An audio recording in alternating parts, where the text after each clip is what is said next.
Hey there, mama friend. What's up? Welcome to another episode of Generation on a Mission. Today we are diving into a question I know has come across all our minds as parents at some point, and that is, why won't my kids listen when I tell them to do something? Or better yet, when I tell them to stop doing something. Well, if you've been following this podcast for a minute, you might know that we've answered that question before. But you also might know that there isn't just one answer to that question. No, there's not. It's very complex. And there isn't one simple solution to getting your kids to listen, because they are these newly founded independent beings who insist on learning life on their own terms and not necessarily on your terms, which can make things tough as a parent, especially when you're repeating the same thing over and over and your kid still won't listen. So today we are chatting about 2 changes we can make in our parenting so that it becomes more effective, which in turn will help your toddler or preschooler listen more effectively,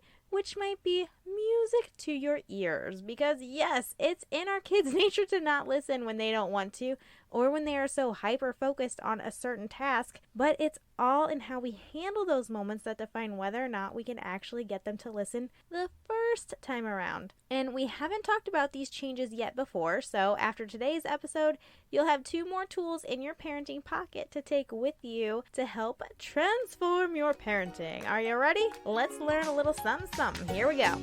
Hey there, mama. If you want to raise empowered kids who actually listen while parenting biblically, you're in the right place. Not only does this podcast help you strengthen their spiritual gifts and walk in purpose at a young age, but it also teaches you how to parent with intention. Welcome to the Generation on a Mission podcast, where we focus on fostering our children's leadership skills so they can become world changers. Hi, I'm Michelle Schaaf, former classroom educator turned parent educator, blogger, and podcaster, all while changing dirty diapers, drinking lukewarm coffee, and leaning on Jesus. Grab your headphones, whip out the tata, and start feeding your baby. We've got some learning to do. Alright, so I'm just going to come out and say it. Kids won't listen to you if they don't have your attention. Let's rip off that Band-Aid and dissect that for a minute. If you are in the middle of doing anything at all and you tell your kids to stop doing something, especially if your kids are behaving a certain way because they want your attention, they will not stop unless they have your attention. The same works when you tell them to do something or get something done, like put something away or go to the bathroom. If you're concentrating on a task that you're doing while you give them a direction, odds are it's not going to happen, mama. No, it's not. And this is especially prevalent if you are in the middle of talking to someone on the phone or someone in person, or if you're distracted by your phone itself. By the way, we have got to send the message that our kids are more important than our phones. Goodness gracious. I know sometimes our phones just can't be avoided due to work and all that jazz, but if you are in the scroll hole of Facebook trying to get your kids to do something, then you're on the fast track to a power struggle. And I have to admit that even I'm guilty of this at times, because our phones can be addictive. But if my child thinks that I spend more time on my phone than with him, I have a problem that I need to fix. But anyway, let's picture this scenario. You're making lunch and your toddler is throwing Legos all over the place. Without even making eye contact, because you know you're making lunch, you tell him, stop throwing the Legos. Do you think he's going to oblige? My guess is probably not. He's less likely to think that you will enforce that expectation if you're not looking at him when you're telling him to stop. Why would he if he doesn't think that you're serious about it? He's having a heyday and you don't look like you're serious about following through. Then why not continue throwing the Legos? Raise your hand if that sounds like a familiar situation. I know that it's popped up in my house before. Or let's say you're on the phone talking to a friend and your preschooler is just jumping all over the couches like a madman. Remember how I mentioned before that if your toddler is itching for attention, he'll do whatever it takes to get it? That's oftentimes what our kids are looking for when they are performing these bold behaviors that just drive you crazy. They are essentially saying, look at me, without actually saying, hey mom, look at me. So when you're yelling, stop jumping on the couches, that's music to their ears, because you're now giving them the attention for which they were searching. They look for attention in the most undesirable ways sometimes because they're still learning how to express themselves. But think about it this way from an adult's perspective.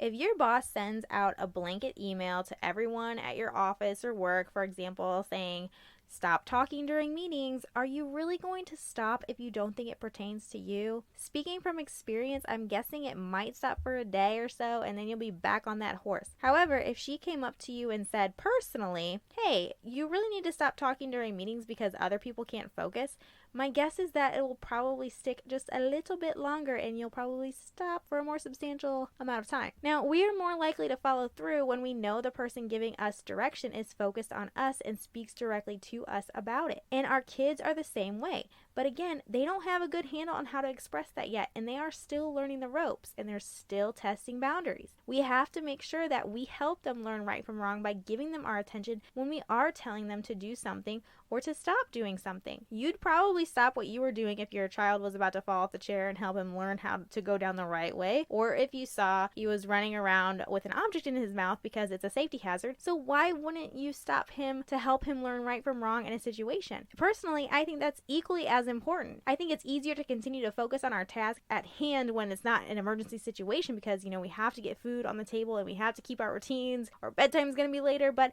I'm telling you, it may end up taking you longer to get your little one to complete a task if he doesn't have your attention than if you just stop what you're doing right then and there and make sure he understands the expectation. Maybe you think differently, but that's just some food for thought. So how do you solve that problem? I will say it does take some time and a lot of practice, and it takes some changing of your own habits, but your kids deserve that and you deserve that, because the more time you put into following through, the easier your parenting becomes down the road because your kids know their expectations and they will be able to live life without the constant guidance of their parents. But now, Michelle, how do you do it? Well, here it comes. And it's a lot easier than you think. You gotta stop what you're doing. Just look them in the eye, get on their level if you can, state the expectation, and make sure they understand what you're telling them to do. Even if you're in the middle of talking to your friend on the phone, or if you're cooking them some chicken nuggets in the microwave, you gotta pull yourself away from the task that you're doing and talk to them in a way where they know that they have your full attention. So here's what this looks like. You go into the living room, you crouch down and say, hey buddy, you could get really hurt jumping on the couch and I want you to stay safe. You can pretend you're a kangaroo and hop around the house until I'm done making lunch if you like, but the couch is not an option. Can you please tell me where we can jump? And it's his task to repeat that it's okay to jump around the house, but not on the couch. And it's okay for you to repeat that again. Yes, you're right. We jump around the house, we don't jump on the couch. Now let's say it happens again. Buddy, I told you that the couch wasn't an option. I'm still making lunch right now. So your options are to hop around the house,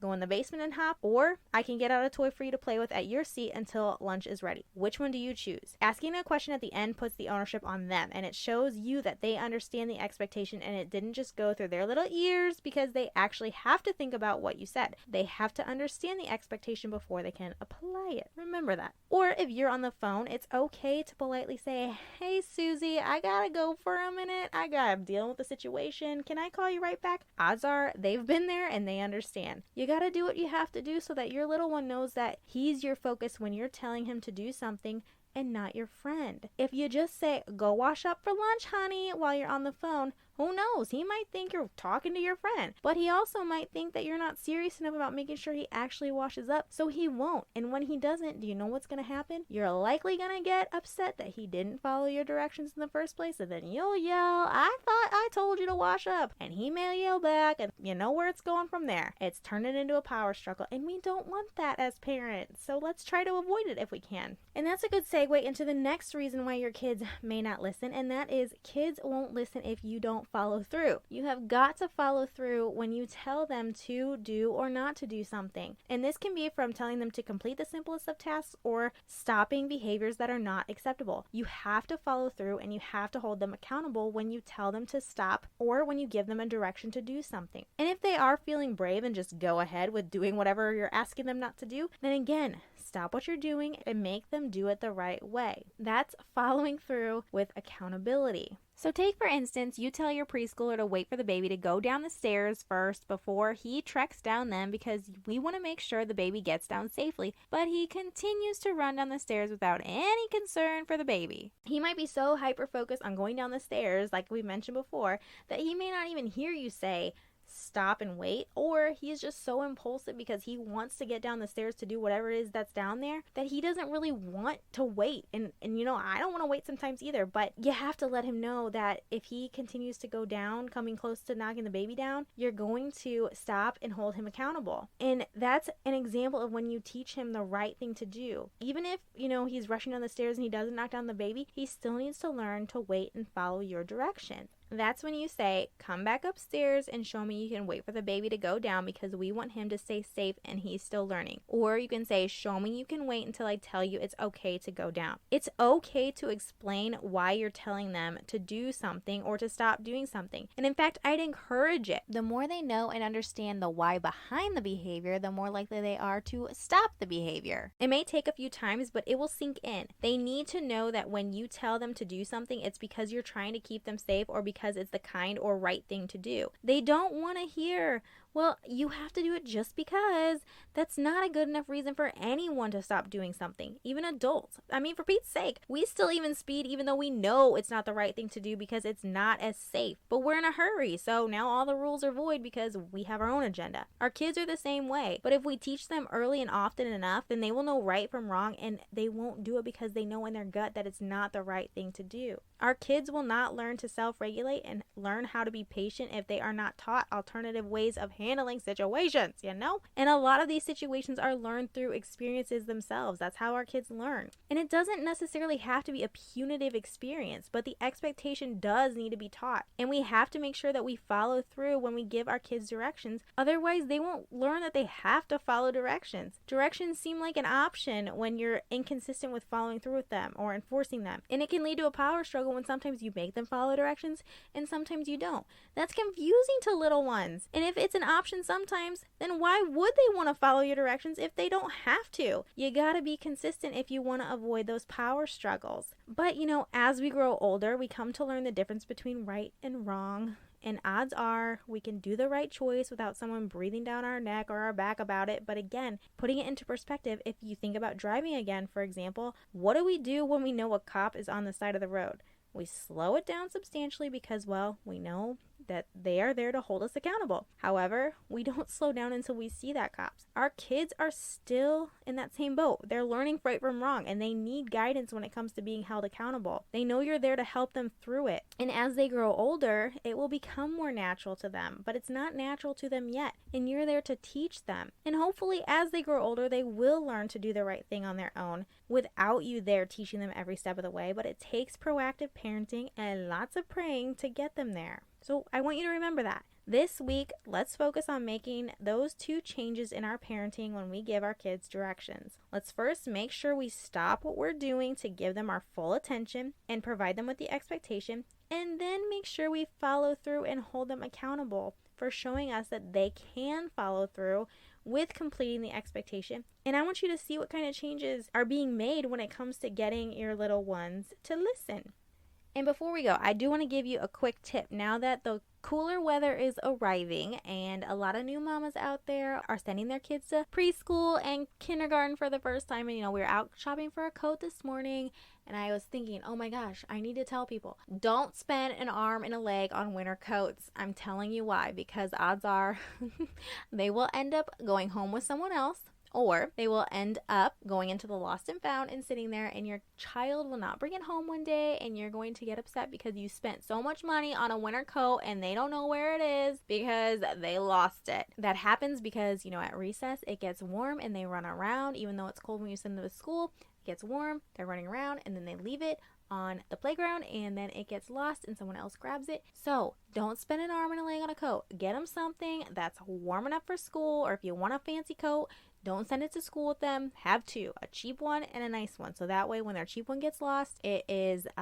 not too much of a dent in your wallet to buy a new one. So just keep that in mind as you are sending your little ones to school in the cold weather. Or just remember to go over the expectation with them that if they bring a coat to school, then they need to bring one home and work through alternative solutions as to what they should do with their coats if it is indeed hot outside when they go to recess. So Just be proactive about it, and you should not have problems with your coat. Just, a former teacher's word of advice. So there you go. That's all I have for you this week. I hope you have a fantastic, blessed week, and I will see you next time.